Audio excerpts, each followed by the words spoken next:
বিশ্ব ঐতিহ্য ক্ষেত্ৰ মানাহ ৰাষ্ট্ৰীয় উদ্যানত মানাহ মহোৎসৱ উদযাপনৰ ব্যাপক আয়োজন।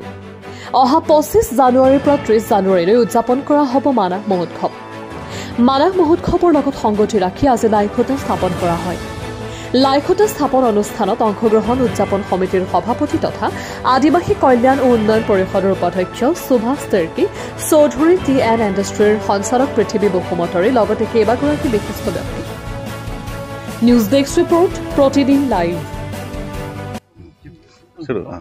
আজি আমি 15 তাৰিখ জানুৱাৰীৰ আৰু এই মাঘ বিহুৰ মাজতে আমি বিশেষকৈ মানাহ মহোৎসৱৰ আজি লাইখুটা স্থাপন কৰিলোঁ।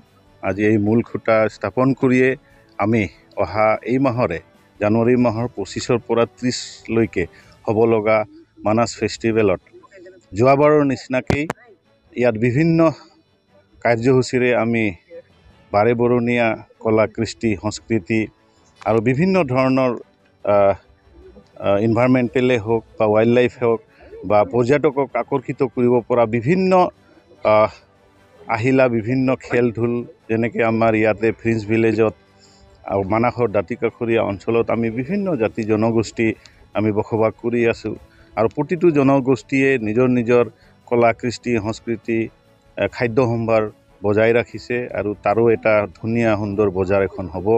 আমি পৰ্যটকক আকৰ্ষিত কৰাৰ কাৰণে অকল খাদ্য সম্ভাৰেই নহয়, কলা কৃষ্টিয়েই নহয়, বিভিন্ন ধৰণৰ আমি ইয়াতে এই 5 দিনত বিভিন্ন ধৰণৰ বিপণী আমি ইয়াতে প্ৰকাশ কৰিম, বিপণী আমি ইয়াত দিম, যাতে ৰাইজে কিছু নিজৰ পচন্দ মতে কিছু বস্তুও কিনি লৈ যাব পাৰিব।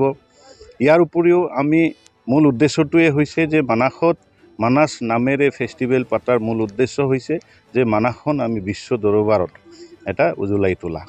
আমি জানো অসমত বহুত মানাছ অভয়াৰণ্যৰ নিচিনাকৈ বহুত তেনেকৈ অভয়াৰণ্য আছে, কাজিৰঙাই হওক, ওৰাং হওক, পবিতৰাই হওক, তাৰো ভিতৰত অন্যতম মানাছ ৰাষ্ট্ৰীয় উদ্যান। আৰু এই ৰাষ্ট্ৰীয় উদ্যানত প্ৰতি বছৰে আমাৰ পৰ্যটক বাঢ়ি গৈ আছে। আমি আশা কৰোঁ এইবাৰো যথেষ্ট যোৱাবাৰতকৈ অধিক ইয়াতে 25ৰ পৰা 30 তাৰিখলৈকে যাতে পৰ্যটক আহে। আমি যিমান পাৰোঁ তেওঁলোকক আমি আমাৰ যিখিনি খাদ্য সম্ভাৰেই হওক, আমাৰ যিখিনি থিম আছে, যিখিনি আমি গোটেই ভাল ধৰণে দেখুৱাৰ কাৰণে চেষ্টা কৰিছোঁ। ইয়াত প্ৰিন্স ভিলেজাৰেই অকল নহয়, ইয়াত মানাহৰ ওপৰত ৱাইল্ড লাইফৰ ওপৰত পৰিৱেশৰ ওপৰত বা ইয়াতে ৱেষ্ট মেনেজমেণ্টেই হওক, বিভিন্ন ধৰণৰ NGO আছে, আমাৰ BTR টুৰিজিম আছে, অসমৰ আসাম টুৰিজিম আছে, ফৰেষ্ট ডিপাৰ্টমেণ্ট BTR আছে, বিভিন্ন